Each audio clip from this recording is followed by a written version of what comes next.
Reeves didn't stand up today and say, "I'm raising your income tax." She did something smarter. Let me run you through it in 3 minutes in a way that's actually understandable. She's frozen the tax bands again. The line where you start paying 20%, the line where you start paying 40%, and the line where 45% kicks in. They're all stuck for years. If you're in the middle, not rich, not struggling, just earning a normal income, this budget is basically a message: congratulations, you're the cash machine. Let's run through why this one decision quietly turns every pay rise into a tax rise, why it barely touches the people at the top, and what it actually means if you're trying to build anything in the UK. A career, a small business, a bit of savings. I'm Max, founder of the Ovara Group. I work with UK businesses every single day, so I see how this plays out in real numbers, not just in Westminster speeches. On the news, you'll hear a few lines all revolving around the fact that the basic rate of income tax hasn't gone up, and that's true. The physical rate hasn't moved. 20% is still 20%, but the bands and the cutoff points are frozen. That means as your pay creeps up over the next few years, more of it gets taxed at 20%, then more at 40%. And the Chancellor never has to stand there and say, "I'm raising your tax." It's a bit of a get-out-of-jail-free card. On your pay slip, it looks like this. You finally get a pay rise.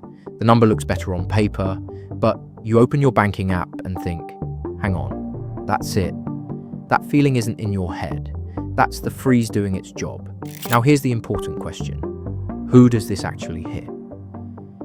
At the bottom end, people on very low incomes don't pay much income tax to begin with. They're affected more by benefits, rent, food prices.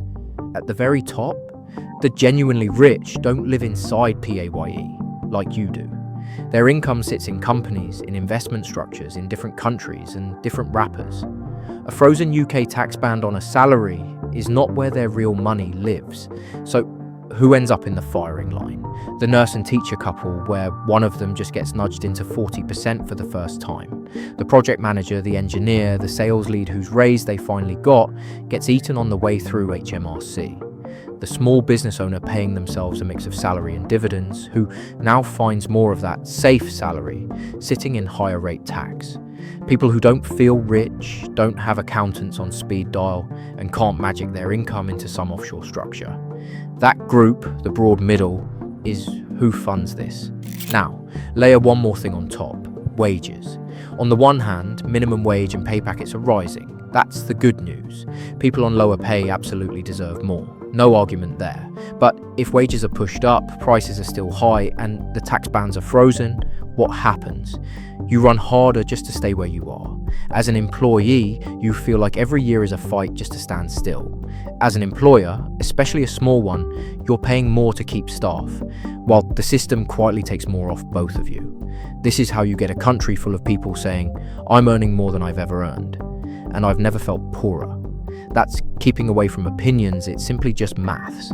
And then there's the comparison nobody on those green benches wants to make out loud. How does a big company experience this versus a small one? If you're a big listed business and the UK tax system gets heavier on the middle, you don't just shrug and pay it, you change shape. You automate the boring middle of your workflows. You move admin and support roles to lower cost countries. You let your tax and finance team smooth out the edges. You change the structure of your cost base and you move on. If you're an SME in the UK, you pay the wage rises in full. You feel every inch of the threshold freeze personally. Your staff feel it too, so they need more just to stand still. You have none of the big company tools to blunt it. You're being taxed like a grown-up corporate, but you're running on kitchen table infrastructure. So what do you actually do with that? You can't unfreeze the bands, you can't stop the government leaning on the middle, but you can decide how exposed your business is every time they do this. That is literally why we built the Ovara Group. We help UK SMEs stop paying full UK prices for work that does not need a UK salary. We plug in offshore Filipino staff for the repeatable, admin-heavy work, finance ops, inbox, basic reporting, operational support, using the same playbook big companies have quietly used for years, and we wrap it in simple, boringly reliable playbook so it runs the same way every day, instead of becoming a mess. You can't change the tax bands, but you can change whether every extra stealth tax lands on a bloated UK cost base you don't actually need.